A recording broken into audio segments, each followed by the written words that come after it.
শুধু বলো ভালোবাসি। মুহসানাত নুসাইবা। পর্ব 56-7। উজানের জোরাজুরিতে রফিকুল সাহেব বাধ্য হয়ে বিয়ের অনুষ্ঠান করতে রাজি হলেন। পরিবারের সকলে মিলে একজোটে বসে আলোচনা সেরে ঠিক ডিসেম্বরের 7 তারিখ দিনক্ষণ ঠিক করা হলো। 2 বছর আগে এই দিনটাতেই এক অনাকাঙ্ক্ষিতভাবে তাদের বিয়ে হয়েছিল। সেদিন ছিল রুহানির জীবনে কলঙ্কের দাগ লাগানোর একটা দিন। তবে এবারের দিনটা হবে ভিন্ন। তবে বাড়ির মহিলাদের আরেকটা যুক্তি এতে যুক্ত হলো। যতদিন না বিয়ে হচ্ছে ততদিন রুহানিকে বাপের বাড়িতেই থাকতে হবে। এ কথা শুনে যেন উজানের মাথায় আকাশ ভেঙে পড়েছিল। আজব, তার বউ তার বাড়ি রেখে বাপের বাড়ি কেন থাকবে? একথা বলতেই মহিলারা বলেছিলেন, সে এখন তোমার বউ না। যেদিন বিয়ে করবে সেদিন আবার তোমার বউ হয়ে যাবে। উজান পারেন না রুহানিকে নিজের ঘরে তালা মেরে রাখতে। উজান কিছুতেই এই প্রস্তাবে রাজি হচ্ছিল না। এদিকে রফিকুল মাহতাব বলেছেন, যদি তুমি আমাদের কথা না মেনে নাও তাহলে আমিও তোমার বিয়ে দেব না। এ কেমন আজগুবি কথা? তার বউকে নাকি তার সাথেই বিয়ে দেবে না? রফিকুল সাহেবের এক কথা আর রুহানির জোরাজোরিতে শেষে উজান রাজি হলো। কিন্তু মাঝে বাদ সাজল 1 বছর 9 মাসের বাচ্চার রুহি আর ইজান। ইজান বাবাকে ছাড়া থাকতে পারলেও মেয়ে রুহি বাবাকে ছাড়া থাকতে পারে না। কিছুক্ষণ বাবাকে না দেখলে যেন তার দম আটকে যায়। কান্নাকাটি জুড়ে দেয়। বাড়ি জুড়ে তাণ্ডব বয়ে দেয়। তাই অগত্যা না পেরে শেষে পরিকল্পনা করা হলো, বিয়ের 2 দিন আগে রুহানি বাপের বাড়ি চলে যাবে। এতে উজান কিছুটা শান্ত হলো। মনকে বুঝো দিল, মাত্র 2 দিনই তো। 1 সপ্তাহের থেকে 2 দিন কিছুটা কম আছে। তবুও তার বেহা মন অশান্ত হয়ে আছে। সে বউকে ছাড়া কি করে থাকবে? বউটা নাকি তার কাছে 2টা দিন থাকবে না। এ কেমন অত্যাচার হচ্ছে তার সাথে? ইতিমধ্যে বিয়ের কেনাকাটা শুরু হয়ে গিয়েছে। রাস্তায় জ্যামে আটকে রয়েছে গাড়িটা। বিরক্তিতে কপাল কুঁচকে আছে উজানের। 1 ঘন্টার মতো জ্যামে আটকে আছে তারা। উজানের মাথা চিনচিন করছে। কপালের রগ লাফালাফি করছে। আরও কতক্ষণ জ্যামে আটকে থাকা লাগলো তাদের। অবশেষে দীর্ঘ প্রচেষ্টার পর শপিং মলে পৌঁছালো তারা। বাড়ির মহিলারা সকলে একসাথে এসেছে। পুরুষদের ভেতরে উজান, তুহিন আর মাঝ রাস্তা দিয়ে রাসেলও এসেছে। রাসেলের কিছু মাস হলো ট্রান্সফার্ড হয়েছে ঢাকাতে। ভেতরে ঢুকে হামিদা বেগম রুহানিকে জিজ্ঞেস করলেন, শাড়ি নিবি নাকি লেহেঙ্গা? রুহানি ভাবারও সময় পেল না, মাঝ দিয়ে উজান বলে উঠল, শাড়ি নিব। হামিদা ভ্রু উঁচু করে উজানের দিকে ফিরে বললেন, তোকে নিতে বলেছি। তুই শাড়ি পরবি? এহেন কথায় উজান কিছুটা হকচকিয়ে গেলেও বাইর থেকে বুঝতে দিল না। ঘাড় টানটান করে বলল, আমি কেন পরব? আমার বউ পরবে শাড়ি। তাহলে যে পরবে তাকে বলতে দে। হামিদা রুহানির দিকে ফিরে ফের জিজ্ঞেস করলেন, কি নিবি? শাড়ি নাকি লেহেঙ্গা? রুহানি উজানের বাধ্য বউ। স্বামী যা বলবে সে সেটাই শুনবে। তাই উজান যেটা বলেছে সেটা সেও বলল, শাড়ি নিব। হামিদা বেগম বললেন, কিন্তু এবার লেহেঙ্গা পরলে অনেক ভালো লাগতো। শাড়ি তো অনেক পরেছিস। না, ও শাড়ি পরবে। হামিদার কথার পিঠে আবারও উজান বলে উঠল। হামিদা বিরক্ত চোখে তাকালো। সব কিছুতে এই ছেলের বাড়াবাড়ি। শাড়ি পরিহিত রুহানিকে উজানের ভীষণ প্রিয়। বউ বউ লাগে তার। রুহানিকে পরিপূর্ণ একজন নারী লাগে। তাকে শাড়িতে দেখে তার মাথা ঠিক থাকে না। পাগল পাগল লাগে। আর সেই পাগল পাগল অনুভূতি সে বারবার পেতে চায়। তার এখনো মনে আছে সেই রাতের কথা, তুহিনের গায়ে হলুদে প্রথমবার রুহানিকে শাড়ি পরিহিত অবস্থায় দেখে সে কিভাবে চেয়ার থেকে পড়ে গিয়েছিল। তারা সকলে প্রথমে শাড়ি দোকানে ঢুকল। উজান একে একে প্রতিটা শাড়ি দেখতে থাকলো, সাথে রুহানিকেও দেখালো। রুহানির বউ সাজার শখ ছিল, আর সেই শখ উজান নিজের হাতে পূর্ণ করবে। সে নিজের হাতে রুহানিকে বউ সাজাবে। তার বউ সাজাবে। পুতুল বউ। উজানের কাণ্ডে উপস্থিত সকলে ঠোঁট চেপে হাসছে। এতে অবশ্য উজান আর রুহানির কিছু যায় আসে না। রুহানিরও এখন পূর্ণ মনোযোগ উজানের উপর। উজান যা বলছে সে তাই করছে। উজানের বাধ্য স্ত্রী বলে কথা। কিছুক্ষণের ভেতরে অভ্র হাজির হলো সেখানে। একটা লাল টকটকে শাড়ি নেওয়া হলো রুহানির জন্য। তারপর লেগে পড়ল বাকি কেনাকাটা করতে। কেনাকাটা শেষে বেশ রাত করে বাড়ি ফিরল সকলে। রুহি আর ইজান ঘুমিয়ে গিয়েছে। তাদের শুইয়ে দিয়ে ফ্রেশ হয়ে আসলো রুহানি। রুহানি বের হলে উজান একেবারে গোসল করে বেরোলো। উজানের এই অভ্যাসটা কখনোই যায় না। সে বাইরে থেকে আসলে সবার আগে গোসল করবে। সেটা যতই শীত হোক না কেন। যেমন এখন এই শীতের রাতে গোসল করল। উজান বের হতেই রুহানি গিয়ে জড়িয়ে ধরল তাকে। উজান তাকে নিয়ে গিয়ে বিছানায় গিয়ে বসল। রুহানি জিজ্ঞেস করল, মাথা ব্যথা করছে তাই না? উজান উপর নিচ মাথা নাড়িয়ে হ্যাঁ বুঝালো। রুহানি উঠে গিয়ে ওষুধ এনে দিল। উজান ওষুধটা নিয়ে খেল। রুহানিকে নিয়ে শুয়ে পড়ল। রুহানি উজানের চুল টেনে দিতে আরম্ভ করল। এতে উজানের বেশ আরাম লাগছে। রুহানি ঠোঁটে দুষ্টু হাসি ঝুলিয়ে বলল, আমি চলে গেলে কিভাবে থাকবেন শুনি। উজান কপাল কুঁচকে হাত দিয়ে শক্ত করে খামছে ধরল রুহানির কোমর। রুহানি কুকড়ে উঠল। ব্যথায় রুহানির চোখ মুখ কুঁচকে গেল। উজান বলল, এমন ভাবে বলছিস যেন একেবারে চলে যাচ্ছিস। মাত্র 2টা দিনই তো। রুহানি উজানের মুখ উঁচু করে ধরে টেনে টেনে বলল, মাত্র 2টা দিন। উজান ঠোঁট উল্টে বলল, উহ, এই 2টা দিন আমার কাছে 2 যুগ মনে হবে। রুহানি রুহানি দাঁত বের করে হাসল। এই তো আসল রূপে ফিরে এসেছেন। উজান আবারও ঠোঁট উল্টে আবদার করল, আমাকে ছেড়ে যাস না রুহানি। রুহানি চমকে উঠল উজানের কথায়। এটা কেমন কথা? এমন ভাবে বলছে মনে হচ্ছে সে একেবারে চলে যাচ্ছে। সে বলল, আপনি এমন ভাবে বললেন যেন আমি একেবারে চলে যাচ্ছি। এই 2টা দিন আমার কাছে অনেক বেশি। অনেক অনেক অনেক। মিষ্টি কিছু পেতে হলে তিক্ততা সহ্য করতে হয় মিস্টার মাহতাব। এই তিক্ততা সহ্য করার ক্ষমতা আল্লাহ আমাকে দিক। আমিন। রুহানি হেসে উঠল। সেও তাল মিলিয়ে বলে উঠল, সুম্মা আমিন। আজ সকালেই রুহানি বাপের বাড়ি চলে গিয়েছে। 2টো বাচ্চা একসাথে সামলাতে হিমশিম খাবে তাই সুমাইয়াকেও সাথে নিয়েছে। রুহানির সব খালারাও সেখানে আছে। রুহানির বাবা সব কিছুর আয়োজন করছে। মেয়ের বিয়েতে কোনো কমতি রাখছেন না তিনি। এদিকে উজানের মেজাজ খিটখিটে হয়ে আছে। বাড়িতে ডেকোরেটের কাজ চলছে। উজান নিজে থেকে সব কিছুর দেখাশোনা করছে। কোনো কিছু অপছন্দ হলে সাজানোর লোকদের সাথে চিল্লাচিল্লি করছে। তার পিছনে ঘুরঘুর করছে তুহিন।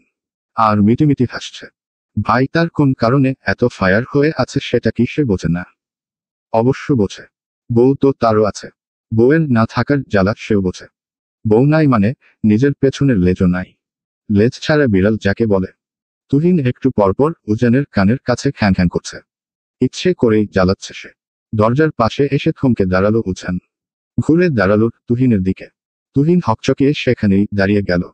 উজান বুকে হাত ভাঁজ করে দাঁড়িয়ে গম্ভীর কণ্ঠে জিজ্ঞেস করল, বল, কোন ফল কাঁচা থাকতে খাওয়া যায়, পাকলে খাওয়া যায়, আবার নষ্ট হলেও খাওয়া যায়?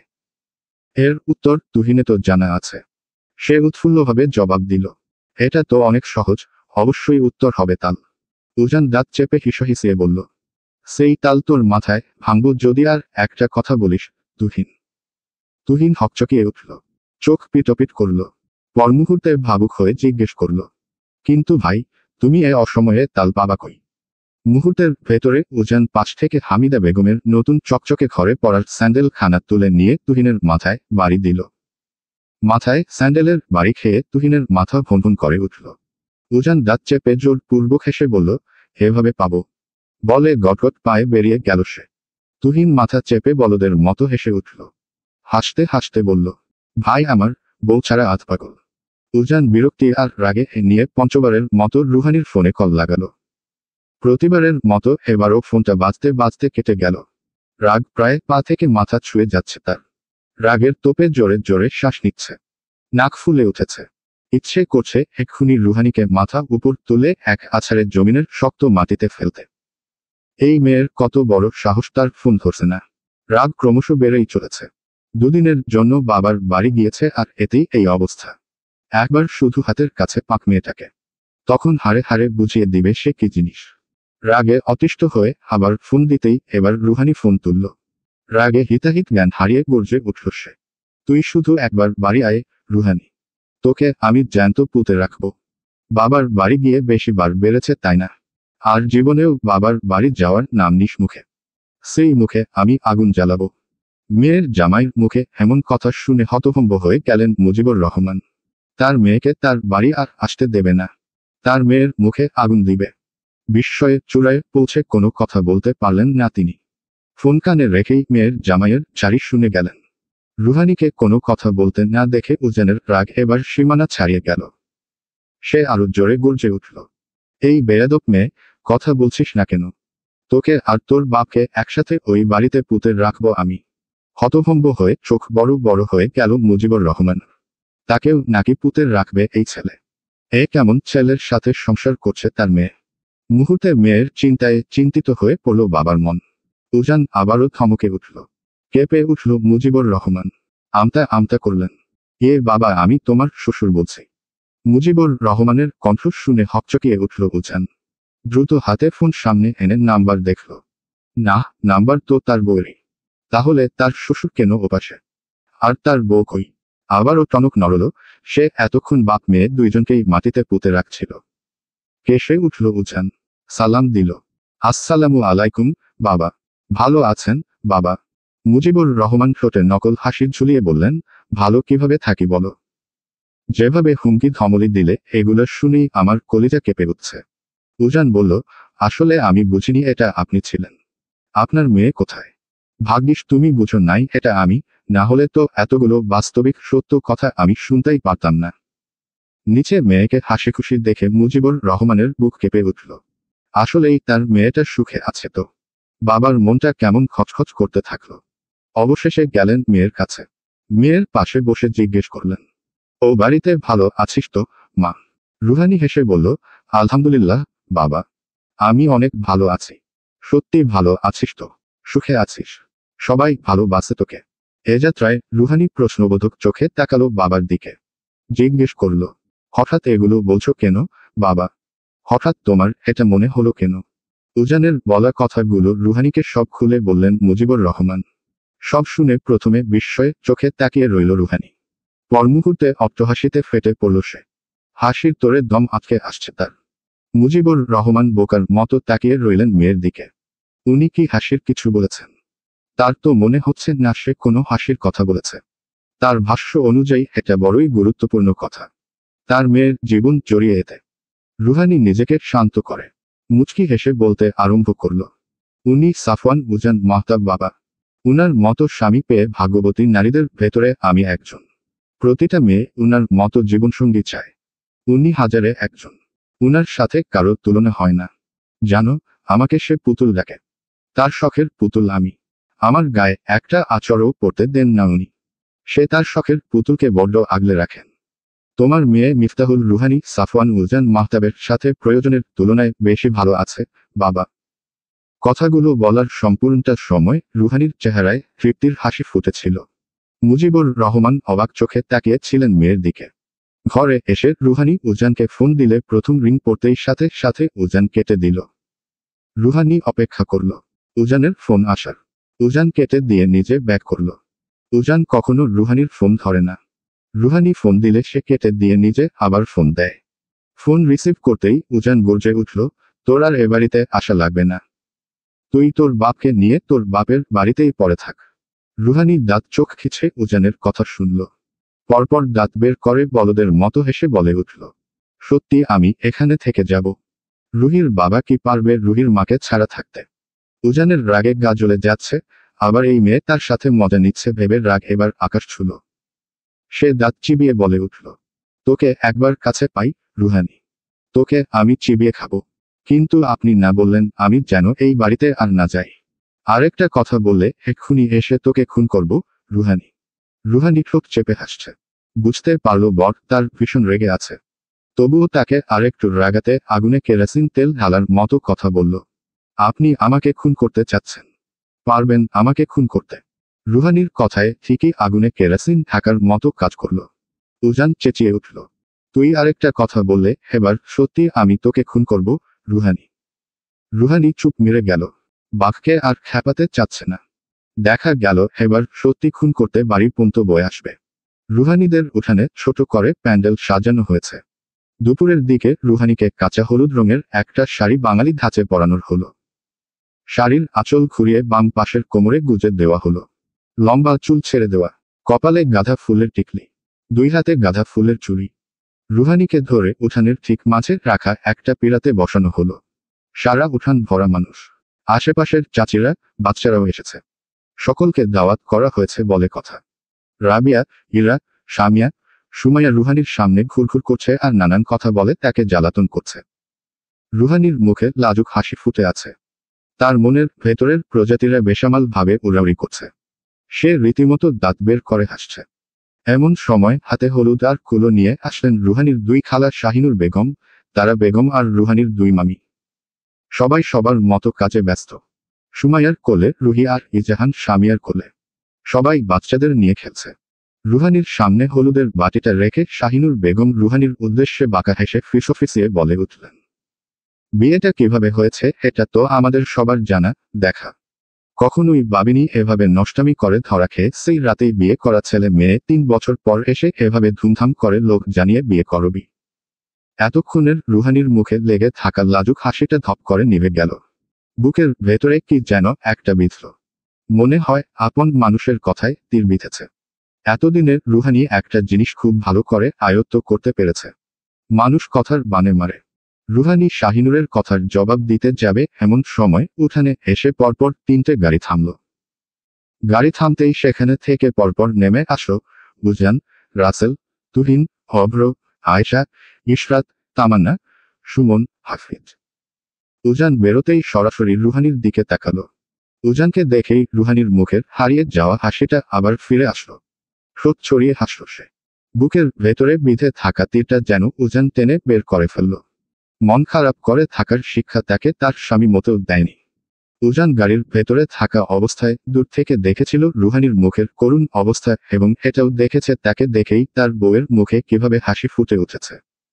উজান বুঝেছে সবটাই।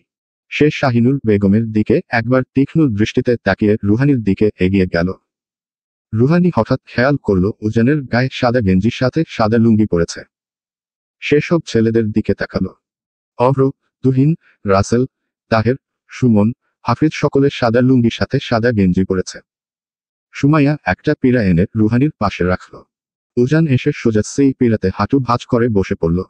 ততক্ষণে পরনে থাকা সাদা গেঞ্জিটাও খুলে ফেলল। ভেতরে সেন্দ্র গেঞ্জি পরে রয়েছে। শক্ত দেহ দৃশ্যমান হয়ে উঠল। হাতে থাকা গামছাটা ঝুলালো গলায়। তুহিনরাও ততক্ষণে উপরের গেঞ্জি খুলে গলায় গামছা ঝুলিয়েছে। মেয়েরা সবাই বাঙালি ধাঁচে হলুদ রঙের শাড়ি পরেছে। চুলে গাঁদা ফুল দেওয়া। সবাই গেঞ্জি খুলে ফেললেও অভ্র এখনো খুলেনি। সেটা দেখে আয়েশা অভ্রর দিকে এগিয়ে গিয়ে হিসহিসিয়ে বলল, আপনি গেঞ্জি খুলছেন না কেন? অভ্র থমথমে কণ্ঠে বলল, আমার লজ্জা করছে। অভ্রর মুখে এহেন কথা শুনে আয়েশা যেন আকাশ থেকে পড়ল। এই লোকের বলে আবার লজ্জাও আছে।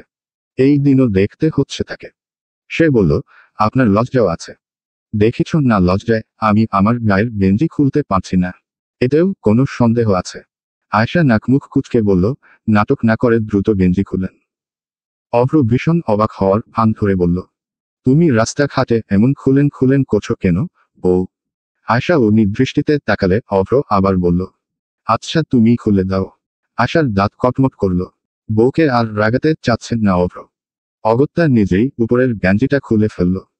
গেঞ্জি খোলা হতেই কপাল কুঁচকে বলে উঠল, এই শীতের ভেতরে বউ আমারে দিন দুপুরে উলঙ্গ করতাছে।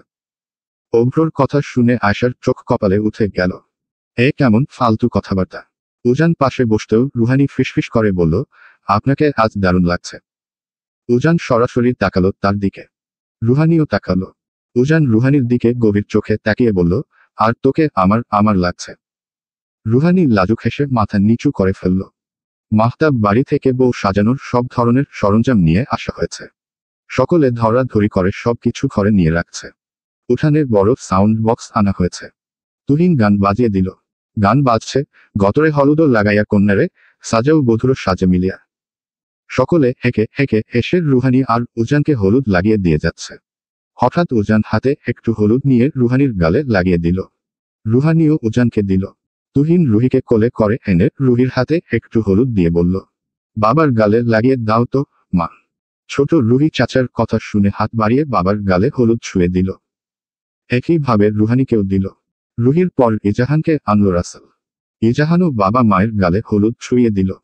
সবকিছু উজানের ফোনে ভিডিও করে রাখা হলো। তুহিন হেসে বলল, এদের ছেলে মেয়ের কি ভাগ্য বাবা মায়ের বিয়ে দেখছে। অভ্র আয়শাকে বলল, আমাদের ছেলে হলে আমরা আবার বিয়ে করব আয়শা বিবি। 6টা ছেলে মেয়ে হলে গুনে গুনে 6টা বিয়ে করব। কেমন? আয়শা তাকালো অভ্রর দিকে। হঠাৎ হেসে উঠে বলল, আচ্ছা। অভ্র মোটেও ভাবেবি বউ তার এত সহজে রাজি হয়ে যাবে। রাজি হবে জানলে অবশ্যই আরো কয়টা বাড়িয়ে বলল। সাউন্ড বক্সে তুহিন এবার গান ছাড়ল। গান বাজছে। বাপের বড় পোলা ভাইজান বিয়ে করতেছে। আজকে ভাইয়ের গায়ে হলুদ, কালকে বিয়াজে ডিজে গান বাজতেছে, সখীগণে নাচতেছে। হলুদ লাগানো হয়ে গিয়েছে। মুহূর্তে শুরু হয়ে গেল আবির দিয়ে খেলাখেলি। যে যাকে পারছে ধরে ধরে আবির হলুদ মাখিয়ে দিচ্ছে।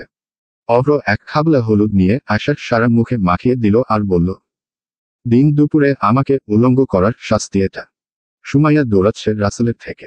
রাসেলের দুই হাতে লাল রঙের আবির ছুটছে সুমাইয়ার পেছনে। কিছুক্ষণের ভেতরে তাকে ধরেও ফেলল রাসেল। ধরতেই সারা মুখে আবির লাগিয়ে দিল, কিছুটা খাইয়েও দিল। তুহিন পেছনে থেকে এসে ইসরাতের মুখে এক খাবলা হলুদ লাগিয়ে দিল। ইসরাত চেতে উঠে সেও ছুটল তুহিনের পেছনে। মামি, খালারা মিলে এবার কলসে করে পানি এনে পীড়ার উপরে রুহানিকে দাঁড় করিয়ে গোসল করালো। উজানকেও করানো হলো। উজান জায়গায় দাঁড়িয়ে লুঙ্গি পাল্টে নিল। গায়ের সেন্ডো গ্যাঞ্জিটা খুলে নতুন একটা পরল। গলায় নতুন গামছা চুলালো। রুহানিকে কাউকে কোলে নিয়ে ভেতরে নেওয়া লাগবে। উজান বলল, আমার বউকে আমি থাকতে অন্য কেউ কোলে নেবে কেন? বলতে দেরি, তবে তার কোলে নিতে দেরি হয়নি। রুহানিকে কোলে নিয়ে বাড়ির ভেতরে ঢুকে গেল। তখন সাউন্ড বক্সে গান বাজছে। আইজ ময়নায় গায়ে হলুদ, কাইল ময়নার বিয়া। পরশু ময়না যায়তা গিয়া ঢাক ঢোল বাজাইয়া। রুহি, ইজাহান আর তালহা এক জায়গায় বসে খেলছে। খেলার এক পর্যায়ে কোনো কারণে ইজাহান রেগে রুহির চুল টেনে দিল। রুহির চুল টানতেও রুহির ঠোঁট উল্টে তালহার দিকে ছলছল চোখে তাকালো। ছোট বাচ্চা তালহা কি বুঝল কে জানে। সে রুহির মাথায় আদর করে দিয়ে সান্ত্বনা দিতে থাকলে।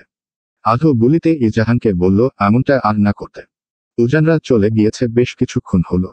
রুহানিকে নতুন একটা লাল হলুদ শাড়ি পরানো হয়েছে। বাড়ির প্রতিটা নারী শাড়ি পরে রয়েছে, বাদ যায়নি ছোট্ট রুহিও।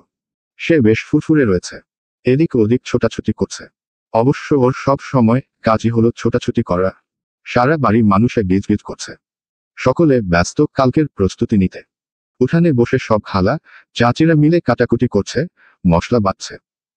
সাউন্ড বক্সে মৃদু গান বাজছে। অন্যদিকে মাহতাব বাড়িতেও একই অবস্থা। মা চাচিরা মিলে কাজ করছে। পুরো মাহতাব বাড়ি লাইটিং করা, ফুল দিয়ে সাজানো। উঠোনে লাইটে ঝকঝক করছে। উজান সেই কখন থেকে ফায়ার হয়ে আছে। ভয়ে তার সামনে কেউ যেতেই পারছে না। তার কাছে এখন সব ভালো, কোথাও তিতা লাগছে। যতক্ষণ রুহানিদের বাড়িতে ছিল ততক্ষণ ভালোই ছিল। এ বাড়িতে আসার পর আবার তার মেজাজ চড়ে আছে। দূরে দাঁড়ানোর রাসেল আর তুহিন আর চোখে উজানকে পর্যবেক্ষণ করছে। কাছে যাওয়ার সাহস পাচ্ছে না, কখন যেন আবার ধমকে উঠে। তাই চুপচাপ তাকে দূর থেকে ফলো করছে। রাসেল, এদিকে আয়। উজান ডেকে উঠল রাসেলকে। ডাক শুনতাই দ্রুত পায়ে এগিয়ে গেল। রাসেল। উজান একটা ব্যাগ ধরিয়ে দিল রাসেলের হাতে। বলল, এটা রুহানিকে দিয়ে আয়। রাসেল বলল, কালকেই তো রুহানি এ বাড়িতে আসছে, তখন দিলেও তো হয়। উজান থমকে উঠল, তোকে যেটা বলছি সেটা কর। রাসেল মনে মনে বিড়বিড় করল, খালি খ্যাক করে। বহিন লোক। সারা ঘর উলটপালট হয়ে আছে। প্রতিটা জিনিস অগোছালো। রুহানি ঘর গুছাতে গুছানে গিয়ে উঠল। নান্টু ঘটকের কথা শুইনা অল্প বয়সে করলাম বিয়া। মুরব্বীরা কইল সবাই নো টেনশন, নো চিন্তা। পাইছো জীবনের দারুণ একটা পোলা। পোলা তো নয়, সে তো আগুনের গোলারে। পরের লাইন গাইতে গেলে হঠাৎ পাশ থেকে সুমাইয়া বলে উঠল, চুপ কর, তুই কত খেয়ে বিয়ে করেছিস? কোনো নান্টু ঘটকের কথা শুনে না। রুহানি থেমে গিয়ে হাতের কাজ রেখে বাঁকা চোখে তাকালো সুমাইয়ার দিকে। এক ভ্রু উঁচু করে 2-3 সেকেন্ড তাকিয়ে থেকে আচমকা সুমাইয়ার ডান পায়ে লাথি মারল। লাথির ঘষায় সুমাইয়ার পরনের সিল্কের শাড়ির কুচি ঝড়োঝড়ো করে খুলে পড়ে গেল মেঝেতে। সাথে নিজেও তাল সামলাতে না পেরে পা ভেঙে বসে পড়ল। এমন সময় কোনো আগাম বাতরা ছাড়া ঘরে প্রবেশ করল রাসেল। রাসেলকে দেখে সুমাইয়া দুই হাঁটু এক জায়গায় নিয়ে হাত দিয়ে ধরে ওভাবে বসে রইল। সুমাইয়াকে মেঝেতে এভাবে বসে থাকতে দেখে রাসেলের ভ্রু কুঁচকে গেল। গলা চড়িয়ে জিজ্ঞেস করল, কি রে, তুই এভাবে ফ্লোরে বসে আছিস কেন? সুমাইয়া মুখ ঘুরিয়ে অন্য দিকে তাকিয়ে থমথমে কণ্ঠে জবাব দিল, আমার ইচ্ছে করছে তাই এখানে বসে আছি। তোমার কোনো সমস্যা? রাসেল এগিয়ে এসে তার সামনে বুকে হাত ভাঁজ করে দাঁড়িয়ে বলে উঠল, একটা প্লেট এনে দেই। তুই বরং প্লেট নিয়ে রাস্তায় এভাবে বসে থাক। দেখবি রাতারাতি তুই অনেক টাকার মালিক হয়ে যাবি। যাকে বলে বড়লোক হওয়া। সুমাইয়া অগ্নি দৃষ্টি দিয়ে তাকিয়ে গর্জে উঠল, তুমি যাবে এখান থেকে? রুহানি মিটিমিটি হাসছে সুমাইয়ার নাজেহাল অবস্থা দেখে। একদম ঠিক হয়েছে। সে রাসেলকে জিজ্ঞেস করল, কি হয়েছে ভাইয়া? হঠাৎ আসলে যে? রাসেল সুমাইয়ার উপর থেকে চোখ সরিয়ে রুহানির দিকে ফিরে এগিয়ে গিয়ে ওর সামনে একটা শপিং ব্যাগ ধরল। বলল, ভাইয়া এটা দিতে পাঠালো। রুহানি নিল সেটা। রাসেল জিজ্ঞেস করল, আমার আব্বা আম্মারা কই? তাদের নানার কাছে। একটু আগেই নিয়ে গেল। রুহানি জবাব দিল রাসেলের। রাসেল আবার তাকালো সুমাইয়ার দিকে। রাসেলকে নিজের দিকে তাকাতে দেখে সুমাইয়া ঝটপট নিজের দৃষ্টি সরিয়ে ফেলল। রাশেদ কপাল কুঁচকে তাকিয়ে রইল। এই মেয়ে উঠছে না কেন? সে আবার জিজ্ঞেস করল, সমস্যা কি, তুই উঠছিস না কেন? সুমাইয়া ভীষণ বিরক্ত হয়ে বলল, উফ, তুমি যাও তো ভাই, যাও। খুদাই আমার পেছনে পড়ছ কেন? রুহানি হেসে বলল, যাও ভাইয়াও এখানে এভাবেই বসে থাকুক। রাসেল আর চোখে একবার তাকিয়ে চলে গেল। সুমাইয়া মাথা উঁচিয়ে দেখল রাসেল পুরোপুরি চলে গিয়েছে নাকি। যখন বুঝল রাসেল চলে গিয়েছে তখনই এক লাফ উঠে দাঁড়ালো। লাফানোর ফলে শাড়ি আরো খুলে গেল। সেদিকে তোয়াক্কা করল না সুমাইয়া। দৌড়ে গিয়ে দরজা বন্ধ করে দিল। আবার দৌড়ে আসলো রুহানির কাছে। রুহানির হাত থেকে কেড়ে নিল শপিং ব্যাগটা। দেখি তোর কপ খাওয়া বর কি পাঠিয়েছে তোর জন্য। রুহানি নাক ফুলিয়ে সুমাইয়ার থেকে আবার কেড়ে নিল। ধমকে উঠল, তোকে দেখাবো কেন? আমার বর আমাকে পাঠিয়েছে সেটা আমি দেখব। সুমাইয়া মুখ বাঁকালো, হুহু ধম দেখলে বাঁচি না। তাইলে মরে যা। একটু রাত হতেই রুহি কান্নাকাটি শুরু করে দিয়েছে, সে বাবার কাছে যাবে। মেয়েকে কিছুতেই শান্ত করা যাচ্ছে না। সারা বাড়ি মাথায় তুলে কাঁদছে সে। বিছানায় গড়াগড়ি দিয়ে কাঁদছে। বোনের এত কান্না দেখে এবার যেন কেঁদে উঠল। কেউ থামার নাম নিচ্ছে না। সব সময় শান্ত থাকা যেন সমান তালে বোনের সাথে কাঁদছে। রুহানি অতিষ্ঠ হয়ে দাঁড়িয়ে পড়ল। কাউকে শান্ত করতে না পেরে দুঃখে কষ্টে সেও কান্না করে দিল। হঠাৎ মাকে এভাবে হঠাৎ কাঁদতে রুহি আর ইজেনের কান্না থেমে গেল। ফেলফেল করে চেয়ে রইল মায়ের দিকে। এবার মাকে কাঁদতে দেখে আবার দুজনে হাউমাউ করে কেঁদে উঠল। সুমাইয়া, মুজিবুর রহমান আর খালারা মিলে শান্ত করার চেষ্টা করল। বিভিন্ন পন্থায় চেষ্টা করল কান্না থামানোর। অবশেষে অনেক রাত করে তাদের কান্না থেমেছে। মায়ের কোলে গুটিসুটি মেরে ঘুমিয়েছে দুজনে। বাচ্চারা এভাবে তার জন্য কাঁদছে এটা উজানের কানে আসতেই উজান আরো রেগে গেল। তার ইচ্ছে করছে সবগুলোর মাথার খুলি উড়িয়ে দিতে। এসবের মানে কি? বিয়ে করছে ভালো কথা, তাই বলে আলাদা থাকতে হবে? এ বাড়িতে থেকেই তো সব আয়োজন করা যেত। যত সব নাটক শুরু করে দিয়েছে সবাই। তার বাচ্চাদের এভাবে কষ্ট দেওয়ার কোনো মানে হয়? সে তখনই যেতে চেয়েছে সে বাড়ি, কিন্তু তাকে কেউ যেতে দেয়নি। জোর করে রেখে দিয়েছে। সেই থেকে আরো মেজাজ খারাপ হয়ে আছে। রুহানিকেও ফোন করে ইচ্ছে মতো ছেড়েছ। আর এদিকে রাত শেষ হওয়ার নামই নিচ্ছে না। আশ্চর্য, রাত এত বড় কেন? ঘরে ঘুম আসছে না তার। রাত তখন 3টা বাজে। ছাদে উঠল উজান। পকেট থেকে সিগারেট বের করে তা জ্বালিয়ে কয়েকটা টান দিয়ে ধোয়া উড়ালো। কিছুক্ষণের ভেতরে প্রথম সিগারেট শেষ হয়ে গেলে দ্বিতীয়টা জ্বালালো। রুহানির প্রতীক্ষিত বউ সাজার দিন আজ। পার্লার থেকে লোক চলে এসেছে রুহানিকে সাজাতে। তার পরনে লাল শাড়ি। সামনে বড় আয়নায় সে বারবার নিজেকে খুঁড়ে খুঁড়ে দেখছে।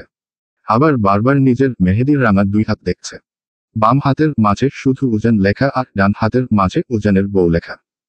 যতবার লেখাটা সে দেখছে আর তার গাল লাল হয়ে উঠছে। অন্য পাশে ইরা, সামিয়া, রাবিয়া, হাসি, সুমাইয়া সাজছে। রুহিকেও লাল রঙের রেডিমেড শাড়ি পরানো হয়েছে। উজান মেয়ের জন্য স্পেশাল ভাবে এই শাড়িটি বানিয়েছে। ছেলে ইজান আর তালহার জন্য পাঞ্জাবি। রুহি শাড়ি পরে সারা ঘর ঘুরঘুর করছে। কিছুক্ষণ পরপর এসে মাকে দেখে যাচ্ছে। আবার বাবার জন্য বাহানা করছে।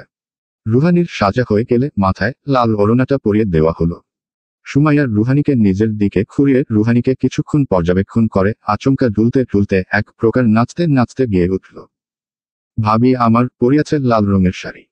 2 হাতে তে পরিয়াছে রেশমি কাচের চুড়ি। খোপাতে বাবলা গাছের ফুল। কানে ঝুলিতেছে ঝুমকা নামের দুল। সুমাইয়ার সাথে সাথে ইরা, সামিয়া, রাবিয়াও তাল মিলালো। রুহানি লজ্জায় মাথা নিচু করে ফেলল। তার ভীষণ লজ্জা লাগছে। সে এত লজ্জা নিয়ে কিভাবে উজানের সামনে যাবে? জয়নব বেগম তখন ঘরে ঢুকলেন। রুহানির সাথে কিছুক্ষণ দুষ্টামি করে আবার বেরিয়ে গেলেন। উজানরা চলে আসার সময় গয়ে গিয়েছে। সুমাইয়া রাসেলকে ফোন দিয়ে জিজ্ঞেস করে জানতে পারল তারা 5 মিনিটের ভেতরে পৌঁছে যাবে। রুহানির উত্তেজনা বাড়তে লাগলো। বুকের ধুকপুকানি বেড়ে গেল। উজানকে বর বেশে দেখতে কেমন লাগবে? নিশ্চয়ই কোনো রাজপুত্রের মতো। এমন সময় সুমাইয়া রুহানিকে টেনে ছাদে নিয়ে গেল। তাদের পেছনে পেছনে ইরা, সামিয়া, রাবিয়া, হাসির সাথে আরো কিছু মেয়ে সবাই আসলো। ছাদের রেলিং ধরে দাঁড়াতেই দেখতে পেল পরপর কতগুলো প্রাইভেট কার এসে উঠানে থামল। সবার সামনের গাড়িটা ফুল দিয়ে সাজানো। এটা বরের গাড়ি। রুহানি তখনই থমকালো যখন কানে ভেসে আসলো গাড়ি থেকে আসা গানের কিছু লাইন। চাই না আমি টাকা পয়সা, চাই না বাড়ি গাড়ি, তোমায় আমি বউ বানাইয়া নিয়ে যাব বাড়ি। দেখতে তুমি এত সুন্দর তাজা গোলাপ ফুল, কোনো কাজে মন বসে না, সব হয়ে যায় ভুল। উজান গাড়ি থেকে বেরিয়ে আসলো। তুহিন, রাসেলরাও বেরিয়ে আসলো। ওরা বের হয়েই গানের তালে নাচতে শুরু করলো। উজান বাইরে এসেই সোজা দৃষ্টি দিল উপরের রুহানির দিকে। রুহানির হৃৎপিণ্ড থমকে গেল। উজানকে তার কল্পনার থেকেও বেশি সুন্দর লাগছে। লোকে বলে বিয়ের দিন নাকি ছেলেদের সুন্দর লাগে না, কিন্তু এখানে তো একদম উল্টোটা হলো। উজানকে এত সুন্দর লাগছে কেন? রুহানির ঠোঁট ফুলে উঠল। এত চমৎকার একটা পুরুষের সাথে কি তাকে মানাবে? বেমানান লাগবে না? উজানের সামনে সে বড়ই তুচ্ছ হয়ে গেল না? পাশ থেকে সুমাইয়ার কোলে থাকা রুহি বাবাকে দেখে চেঁচিয়ে উঠল, পাপা! রুহি ছটফট করতে শুরু করল। সুমাইয়া বাধ্য হয়ে তাকে নিয়ে নিচে চলে আসলো। উজানের কোলে দিয়ে দিল রুহিকে। ইজানু বাবার কাছে একটু থেকে তালহার সাথে খেলায় মগ্ন হয়ে গেল। মুজিবুর রহমান, খালারা মিলে জামাইকে বরণ করলেন। স্টেজে উজানকে বসানো হলো। ইতিমধ্যে বর যাত্রীদের খাওয়া দাওয়া পর্ব শুরু হয়ে গিয়েছে। বিয়ে পড়ানো হবে এখন। কাজী প্রথমে উজানের কাছে আসলেন। উজানকে কবুল বলতে বললে মিলি সেকেন্ডও সময় নিল না সে। সাথে সাথে বলে উঠল, আলহামদুলিল্লাহ কবুল। উজানের কাজে সবাই হেসে উঠল। কাজী রুহানির কাছে যেতেই রুহানির বুক কাঁপতে শুরু করল। সেই রাতের প্রতিটা দৃশ্য চোখের সামনে প্রতিফলিত হতে থাকল। কিভাবে তাদের অপদস্থ হতে হয়েছিল, কিভাবে সে সমাজের কাছে কলঙ্কিত হয়েছিল, কিভাবে সে কান্না করেছিল, কিভাবে উজান তাকে এই সমাজের কথার বান থেকে বাঁচিয়েছিল। সব চোখের সামনে ভেসে বেড়াতে থাকল। চোখে জল চলে আসলো রুহানির। তবে মুখে প্রশান্তির, তৃপ্তির হাসি ফুটে রইল। রুহানিকে কবুল বলতে বললে সেও কোনো সময় ব্যয় করল না। সাথে সাথে বলে উঠল, আলহামদুলিল্লাহ কবুল। রুহানিকে উজানের পাশে এনে বসানো হলো। রুহানি রীতিমতো কাঁপতে শুরু করল। উজান শক্ত করে ওর হাত চেপে ধরল। ফিসফিসিয়ে গম্ভীর কণ্ঠে বলে উঠল, এখনই এত কাঁপছিস কেন? উজানের কথার মানে বুঝতাই রুহানি চমকে উঠল। লজ্জায় মুখ লাল হয়ে গেল। আশ্চর্য, সে আজ এত লজ্জা পাচ্ছে কেন? বিয়ের 3 বছর হয়ে গেল আর সে আজও এত লজ্জা পাচ্ছে। অনুভূতিটা একদম সতেজ। কাপল পিক তোলার পর্ব শুরু হলো। একের পর এক ছবি তোলা হচ্ছে তাদের। এদিকে রাসেল সেই কখন থেকে রুহিকে খাওয়ানোর চেষ্টা করেই চলেছে। রাসেলের কথা হলো, ওর বাবা মায়ের বিয়ে আর ও খাবে না, ওর খেতেই হবে। এদিকে রুহি কিছুতেই খেতে চাচ্ছে না। রাসেল অধৈর্য কণ্ঠে বলে উঠল, নে বাপ খা, একটুখানি খা। তোর বাপ মায়ের বিয়ের খাবার এগুলা। কত ভাগ্য নিয়ে জন্মালি তোরা বাপ মায়ের বিয়ে দেখতে পাচ্ছিস। এই সুযোগ মিস করিস না রে মা। রাসেলের জোরাজোরিতে রুহি খেতে বাধ্য হয়। ইজানকেও খাওয়ালো সে। তার একটাই কথা, বাবা মায়ের বিয়ের খাবার কিছুতেই মিস দেওয়া যাবে না। সবার ভাগ্যে তো আর এই কপাল জোটে না। ছেলেরা আর মেয়েরা ভাগ হয়ে গেল। আয়েশা, ইশরাত, সুমাইয়া, ইরা, সামিয়া, রাবিয়ার সাথে আরো কিছু মেয়েরা। এদিকে ছেলেদের দলে অভ্র, তুহিন, রাসেল, তাহের, উমর, সুমন, হাফিজ সাথে আরো কিছু ছেলেরা। মেয়েরা একটা অকাজ করে বসল। উজানকে স্টেজে বসানো হলে মেয়েরা মিলে উজানের জুতো চুরি করে ফেলল। তারা দাবি করে বসল 30,000 না দিলে তারা কিছুতেই জুতো দিবে না। তাদের দাবি শুনে রাসেলের চোখ কপালে উঠে গেল। সে বিস্ময়ের চূড়ায় পৌঁছে গর্জে উঠল, আই, তোরা জীবনে 30,000 টাকা একসাথে দেখেছিস? সুমাইয়া চোখ কুঁচকে বলল, না দেখিনি। তোমরা বরং টাকাগুলো দিয়ে আমাদের 30,000 টাকা একসাথে দেখার সুযোগ করে দাও। তুহিন অবাক হওয়ার ভান ধরে বলল, কত বড় ছোটলোক চিন্তা করা যায়। তুমি চুপ করো। ইশরাত ধমকে উঠল। এবার আয়েশা বলল, আরেহ দিয়ে দিন না চাচা, মাত্র 30,000ই তো। অভ্র কপাল কুঁচকে আয়েশার দিকে তাকিয়ে বলল, তুমি না উজানের চাচি লাগো, তুমি চাচি হয়ে ওদের দলে কেন? আয়েশা মুখের উপর বলে দিল, আপনি কে ভাই? অভ্র হকচকিয়ে উঠল আয়েশার এহেন প্রশ্নে। এবার উজান মুখ খুলল। তুহিনকে ডেকে বলল, তুহিন, সব ছোটলোকগুলোকে টাকা দিয়ে বিদায় কর। উজানের কথায় ছেলেরা সবাই হো হো করে হেসে উঠল।